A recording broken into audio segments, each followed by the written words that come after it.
मोठ्या बातमी आहे प्रताप सरनाईकांची। शिवसेना आमदार प्रताप सरनाईक यांच्या घरी ईडीचे छापे पडलेले आहेत।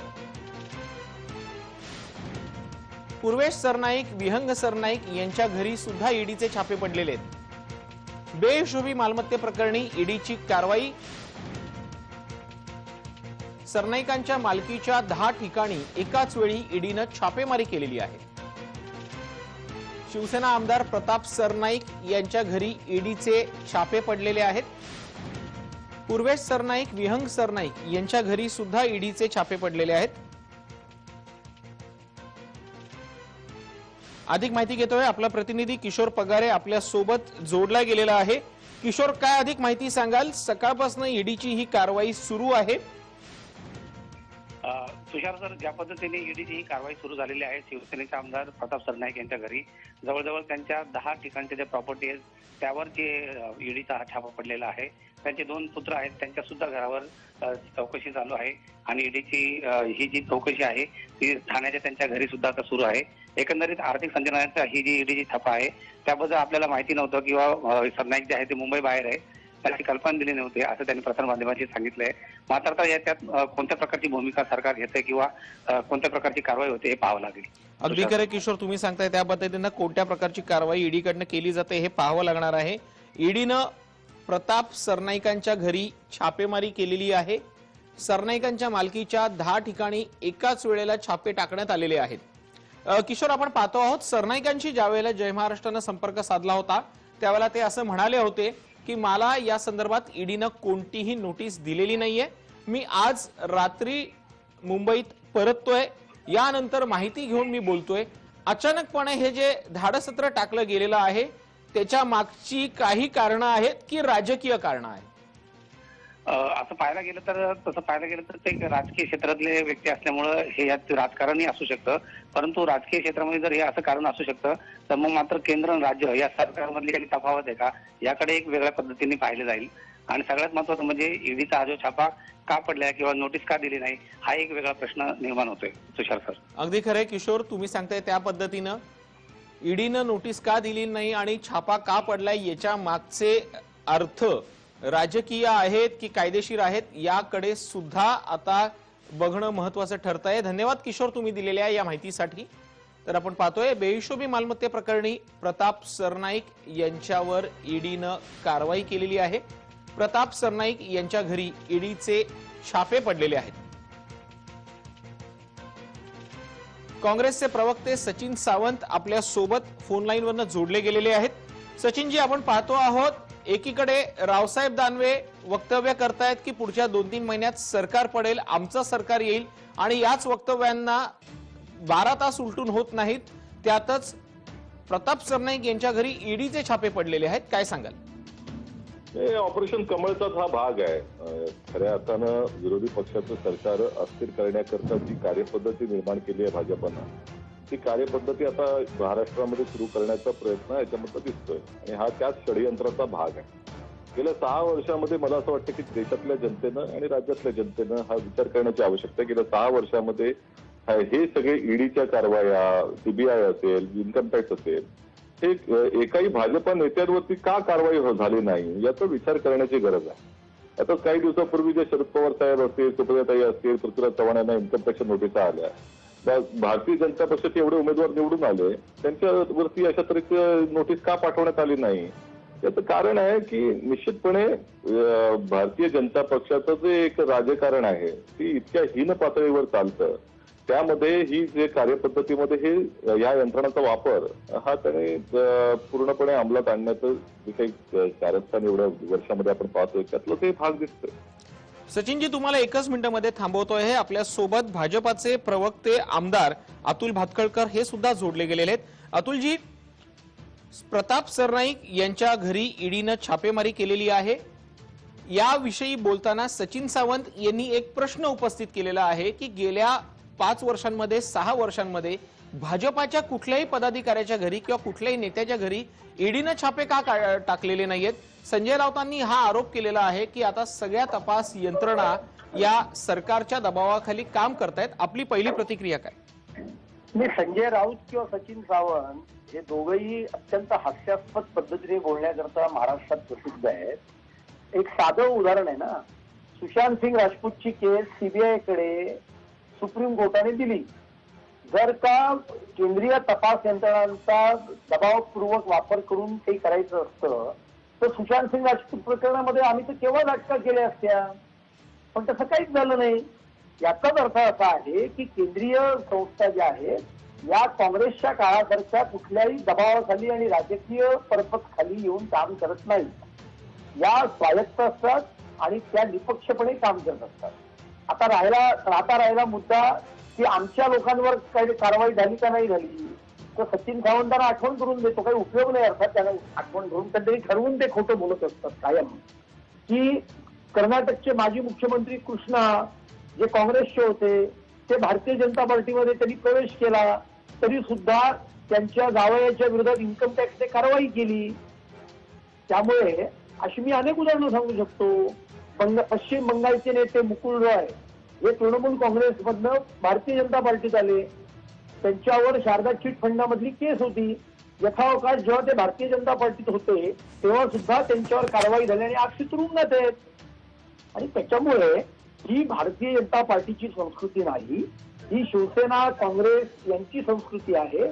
तपास यंत्रणा स्वतःकरता वापरायच्या, स्वतःच्या राजकीय स्वार्थाकरता वापरायच्या, ही काँग्रेसची देणगी आहे. आणि म्हणून काँग्रेसच्याच काळामध्ये सीबीआयला सुप्रीम कोर्टाने पिंजऱ्यातला पोपट म्हटलेलं होतं.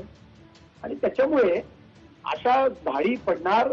कारण जर का तुम्ही काही गैरव्यवहार केले असतील तर तुम्ही त्याला त्या कारवाईला सामोरे जा आणि कर नाही त्याला डर कसली.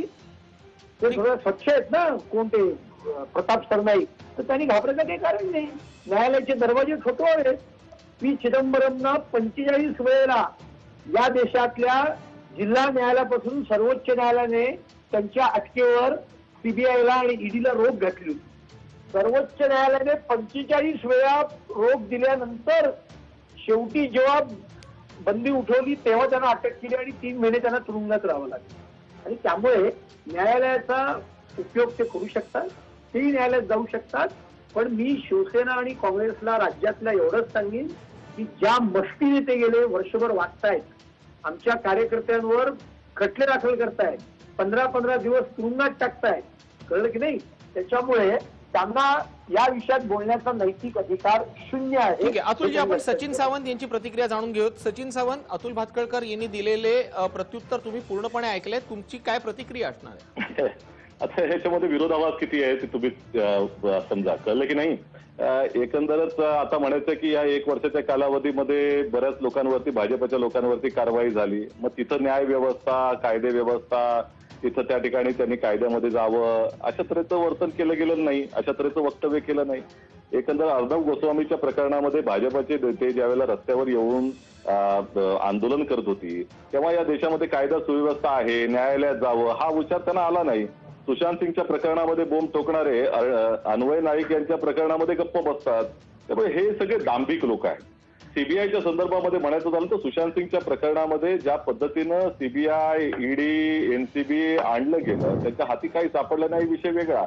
परंतु महाराष्ट्र सरकारला बदनाम करण्याचा त्याच्या मागचा उद्देश होता. हे काही लपून राहिलेलं नव्हतं. बिहारच्या निवडणुकामध्ये त्याचा वापर केला गेला. आता ही टीआरपी घोटाळा जो ह्याच्यामध्ये त्याची चौकशी मुंबई पोलीस करतायत, त्याच्यामध्ये सीबीआय आणण्याचा प्रयत्न यांनी केलाच ना. मग सीबीआयला जेव्हा यांच्याच कालावधीमध्ये अनेक विरोधी पक्षांच्या राज्यामध्ये बंदी घालण्यात आली, महाराष्ट्राने घातली, त्यानंतर आता ईडी आली. म्हणजे हे जे काही प्रकरण आहे ते सगळ्या संदर्भामध्ये राजकीय दृष्टिकोनातून वापरलं जातं. आता सुशांत सिंगच्या प्रकरणामध्ये एन्फोर्समेंट डायरेक्टर कशी आली हेच कळलं नाही. कारण पीएमएलए अंतर्गत ते काम करते, prevention of money laundering act अंतर्गत. सुशांत सिंगचा पैसा काय मनी लॉन्ड्रिंगचा पैसा होता का? सुशांत सिंगच्या पैशामध्ये काही आपला मुद्दा थोडासा सुशांत सिंगच्या मुद्द्यावरती जातोय. आपण प्रताप सरनाईकांच्या मुद्द्यांवरती फोकस करूयात. प्रताप सरनाईकांच्या घरी कारवाई झालेली आहे. थेट दिल्लीवरनं सीआरपीएफची टीम आणण्यात आलेली होती आणि या सीआरपीएफच्या टीमनी ही कारवाई केलेली आहे. चोख बंदोबस्त ठेवण्यात आलेला होता.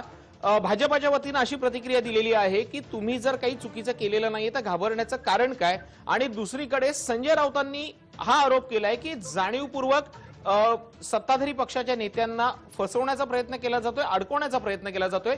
अतुलजी, एक प्रश्न तुम्हाला विचारायचा आहे. संजय राऊतांनी थोड्या वेळापूर्वी जी प्रतिक्रिया दिलेली आहे त्यात ते असं म्हणालेले आहेत, तपास यंत्रणा, न्याय यंत्रणा या भाजपाच्या शाखा असल्यासारख्या वागायला लागलेल्या आहेत, त्या राजकीय पक्षाच्या शाखा असल्यासारखं त्यांनी वागू नये.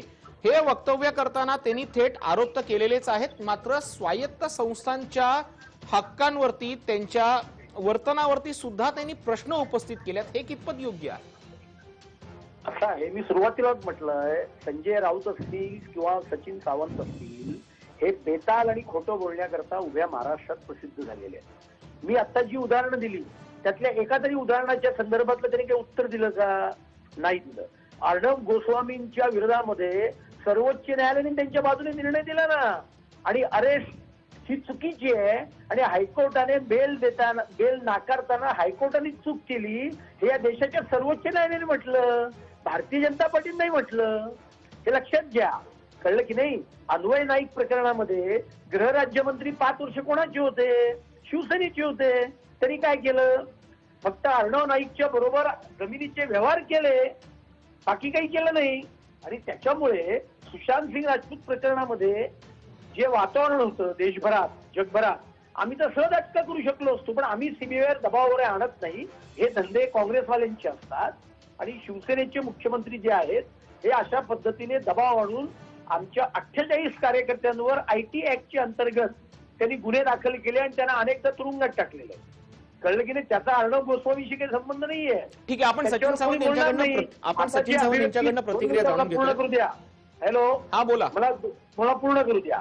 जे अभिव्यक्ती स्वातंत्र्याच्या बाजूने आमचं सरकार असताना फार बोंबाबोंब करत होते, तेही आता गप्प आहेत. कुठल्या कायद्याच्या अंतर्गत मुख्यमंत्र्याचं कार्टून फॉरवर्ड केलं म्हणून तुम्हाला लोकांना मारण्याचा अधिकार आहे? संजय राऊतांना तुम्ही पहिला प्रश्न विचारा की घरात घुसून निवृत्त नौदल अधिकाऱ्याला तुम्ही मारता, त्याला घरात घुसून बाहेर काढता आणि त्याचं तुम्ही समर्थन करता? कुठल्या कायद्याअंतर्गत आहे? ठीक आहे, राज्य कायद्याचं आहे, राज्य शिवसेनेचं, एनसीपीचं आणि काँग्रेसचं नाहीये. त्यामुळे यांच्या राज्यामध्ये मी म्हणीन तो कायदा, अशी यांची भूमिका आहे. हीच काँग्रेसची भूमिका आहे, ही शिवसेनेची भूमिका आहे. आमचं मात्र कायद्याचं राज्य असतं, कुठली अन्यायी गोष्ट करत नाही. प्रताप सरनाईकांना आणि त्यांच्या कुटुंबियांना आणि अगदी शिवसेनेला सुद्धा न्यायालयात जायचा अधिकार आहे. ते न्यायालयाचे दरवाजे जरूर ठोकवावेत, पण असा खोटारडेपणा करण्याचं काम त्यांनी करू नये. ठीक आहे, आपण सचिन सावंत यांची प्रतिक्रिया जाणून घेतो. सचिनजी, तुमचं उत्तर तुम्ही द्यास, मात्र त्याआधी तुम्हाला हा एक प्रश्न विचारायचा आहे. राजकीय आरोप होत असतात, राजकीय हेतून अनेकदा आरोप केले जातात, तशी भूमिका पक्षांना, प्रवक्त्यांना घ्यावीच लागते. मात्र हे करताना एखाद्या स्वायत्त संस्थांवरती प्रश्न उपस्थित करणं वेगळा मुद्दा आणि त्यांच्यावरती आरोप लावणं हा वेगळा मुद्दा. हे कितपत योग्य वाटतंय? नाही, गेलं मी मगाशीच म्हटलं की 6 वर्षामध्ये एकाही भाजपच्या नेत्यावरती जी कारवाई झालेली दिसत नाही. आता हे ज्या तकलादू त्याच्या संदर्भामध्ये उदाहरणं देत आहेत, प्रश्न असा आहे की देश पातळीवरती ईडीच्या, इन्कम टॅक्सच्या रेड तुम्हाला दिसल्या का? नाही दिसल्या.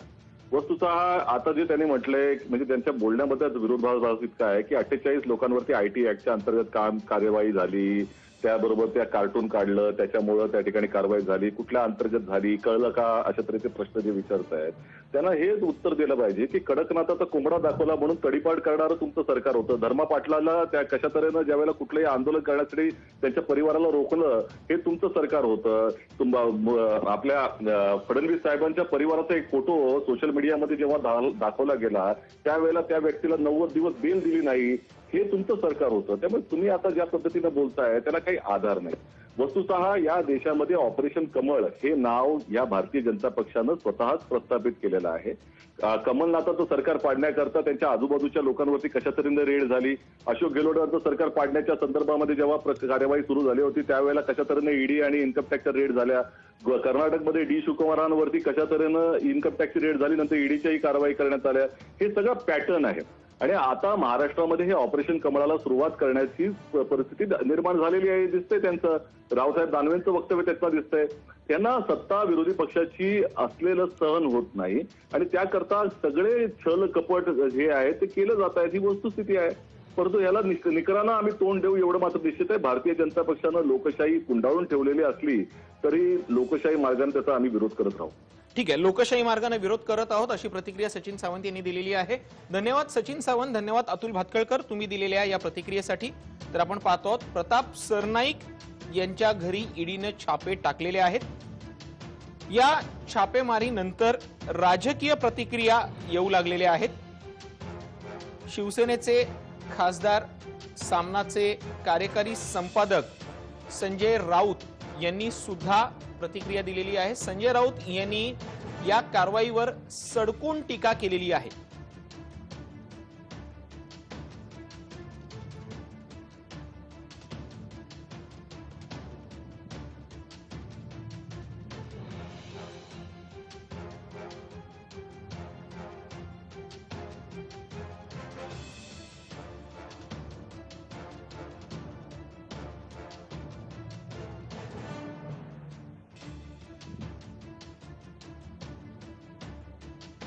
तपास यंत्रणा न्याय व्यवस्था केंद्र सरकारच्या गुलामासारखं वागत आहेत. सरनाईकच्या छापेमारीवरती राऊतांनी प्रतिक्रिया दिलेली आहे. आमचे मंत्री कुणासमोर झुकणार नाहीत, संजय राऊत म्हणालेत. कितीही दबाव आणा सरकार टिकणार असं सुद्धा राऊत म्हणालेले आहेत. कुणाच्या बापाला आम्ही घाबरत नाही. ईडीनं राजकीय पक्षांची शाखा असल्यासारखं वागू नये असं सुद्धा राऊत म्हणालेत. तपास यंत्रणा न्याय व्यवस्था केंद्र सरकारच्या गुलाम असल्याचं वागत आहेत. याबाबत अधिक प्रतिक्रिया आपण जाणून घेतो आहोत. भाजपाचे ज्येष्ठ नेते माधव भंडारी आपल्या सोबत जोडले गेलेले आहेत. माधवराव, ईडीची कारवाई सुरू झालेली आहे. ज्या ज्या वेळेला राज्यातल्या कुठल्या नेत्यावरती ईडीची कारवाई झाली त्यानंतर राजकारण प्रचंड रंगलेलं होतं. मग ते शरद पवार असोत की अन्य कोणते नेते असोत. आता सुद्धा प्रताप सरनाईकांवरती त्यांच्या घरी त्यांच्या मालमत्तांवरती छापेमारी झालेली आहे आणि राऊतांनी टीका केली आहे की तपास यंत्रणांनी न्याय व्यवस्थांनी एखाद्या पक्षाची शाखा असल्यासारखं वागू नये. काय पहिली प्रतिक्रिया असेल? पहिली गोष्ट म्हणजे पवार साहेबांच्या बाबतीतला जो विषय आहे तो सर्वांसाठी वेगळा आहे. त्याच्याबद्दलची सत्यासत्यता अधिकृतता हा सगळा वेगळा विषय, त्यामुळे त्याची तुलना इथे करू नये. दुसरा मुद्दा, जे काही तपास यंत्रणांची स्वायत्तता राजकीय पक्षाची शाखा असल्यासारखं वागू नये वगैरे सगळं जे सांगतात ते अर्णव गोस्वामीच्या वेळेला कुठे होते. आणि तिसरा मुद्दा असा आहे की जेव्हा तपास यंत्रणा एखाद्या राजकीय व्यक्तीवर काही ना काही फौजदारी गुन्ह्यासाठी कारवाई करतात, आर्थिक गुन्ह्यासाठी कारवाई करतात, तेव्हा लगेच त्याच्यावरती राजकारणाचं पांघरून ओढण्याची गरज काय? जर त्या व्यक्तीचे व्यवहार नीट असतील, जर त्याच्यामध्ये आर्थिक गुन्हे काही नसतील आणि तपास होत असेल तर त्या तपासामध्ये जे काही खरं खोटं आहे ते बाहेर येईल. या यंत्रणा स्वायत्त जशा आहेत तसंच त्या यंत्रणांकडे कुणीतरी तक्रार केल्याशिवाय, कुणी काहीतरी ठोस माहिती हातात आल्याशिवाय या यंत्रणा उठसूट कुणावर कारवाई करत नाही. त्यामुळे अशा तऱ्हेची जी कारवाई आहे ती त्यांना त्यांच्या पद्धतीने काम करू द्या. त्यांच्या पद्धतीने काम करताना त्या कामात त्यांनी केलेल्या चौकशीचा, तपासाचा खरे खोटेपणा निवडण्याची यंत्रणा आपल्या देशामध्ये आपल्या संविधानाने निर्माण केलेली आहे. त्या यंत्रणेला काम करू द्या आणि त्याच्यामधून जे खरं खोटं बाहेर येईल त्यानंतर त्याच्यावरती बोलणं हे अधिक योग्य असतं. परंतु आपल्या गुन्ह्यांना राजकारणाचं पांघरून घालण्याची सवय ही लागलेली आहे आणि या महाराष्ट्रातलं जे तिघाडीचं सरकार आहे त्यांना तर फक्त एवढी एकच भाषा कळते, बाकी त्यांना कुठल्याही विषयामध्ये काही समजत नाही. दिलेल्या या प्रतिक्रियेसाठी धन्यवाद. जर काही चूक केलेली नसेल तर घाबरण्याचं कारण नाही. चौकशीमध्ये सत्य समोर येईलच आणि त्यानंतर योग्य प्रतिक्रिया देणं तुम्ही योग्य समजताय. तर आपण पाहतो आहोत प्रताप सरनाईक यांच्या घरी ईडीची छापेमारी झालेली आहे. या छापेमारीनंतर राज्यातलं राजकारण रंगू लागलेलं आहे. राज्याचे माजी मुख्यमंत्री आणि विरोधी पक्षनेते देवेंद्र फडणवीस यांनी या प्रकरणावरती भाष्य केलेलं आहे. ज्यांनी चूक केलेली नाही त्यांनी घाबरण्याचं कारण नाही, अशी प्रतिक्रिया देवेंद्र फडणवीसांनी दिलेली आहे.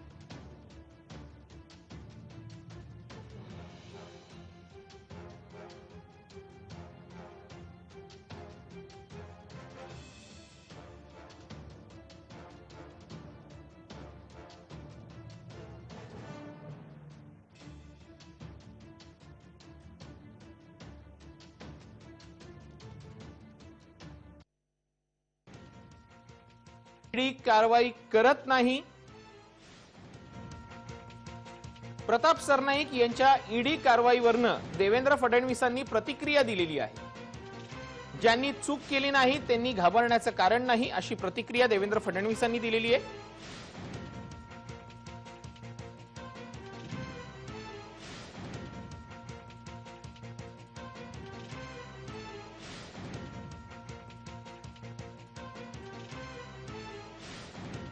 शिवसेना आमदार प्रताप सरनाईक यांच्या घरी ईडीनं छापेमारी केलेली आहे. प्रताप सरनाईक यांची मुलं पूर्वेश आणि विहंग सरनाईक यांच्या घरी सुद्धा ईडीनं छापेमारी केलेली आहे.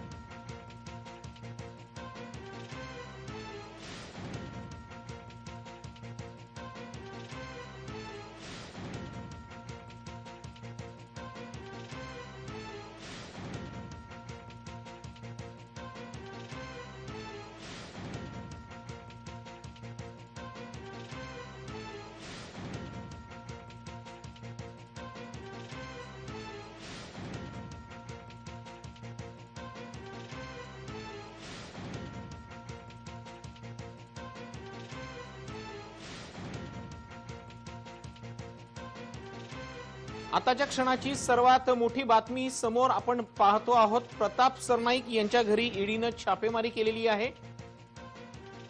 पूर्वेश सरनाईक, विहंग सरनाईक यांच्या घरी सुद्धा ईडीनं छापे टाकलेले आहेत. बेहिशोबी मालमत्ते प्रकरणी ईडीनं ही कारवाई केलेली आहे. सरनाईकांच्या मालकीच्या 10 ठिकाणी एकाच वेळी ईडीनं छापेमारी केलेली आहे. विहंग सरनाईक यांना ईडीनं ताब्यात घेतलंय.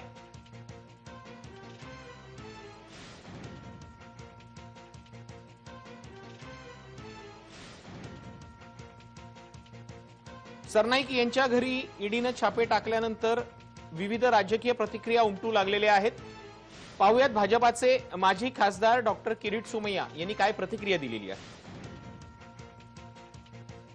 शिवसेना नेते आमदार प्रताप सरनाईक त्यांच्या परिवाराचा अनेक कंपन्या ठिकठिकाणी ईडीने धाडी घातल्या. जर बेनामी कारोबार असेल, बोगस कंपन्या असेल, सरकारी पैसा भ्रष्टाचाराचा पैसा वळवला असेल, पार्क केला असेल तर कारवाई व्हायला हवी. असं आहे की ईडीने जर रेट टाकली असेल तर त्यांच्याकडे काही ना काही तक्रारी असतील किंवा त्यांच्याकडे काही मटेरियल असेल, त्याशिवाय ईडी रेट टाकत नाही. मला याची कुठली माहिती नाही, कारण मी आता या दौऱ्यातच आहे, त्यामुळे मला या संदर्भातले डिटेल्स माहित नाहीत, म्हणून मी त्याच्यावर बोलणार नाही. पण एवढंच सांगतो की ज्यांनी चूक केली नाही त्यांनी घाबरण्याचं कारण नाही. चूक झाली असेल तर कुठली एजन्सी असेल ती कारवाई करेल. या सगळ्या बातम्यांसह बुलेटिनमध्ये वेळ झालेली आहे इथेच थांबण्याची. तुम्ही पाहत रहा जय महाराष्ट्र न्यूज.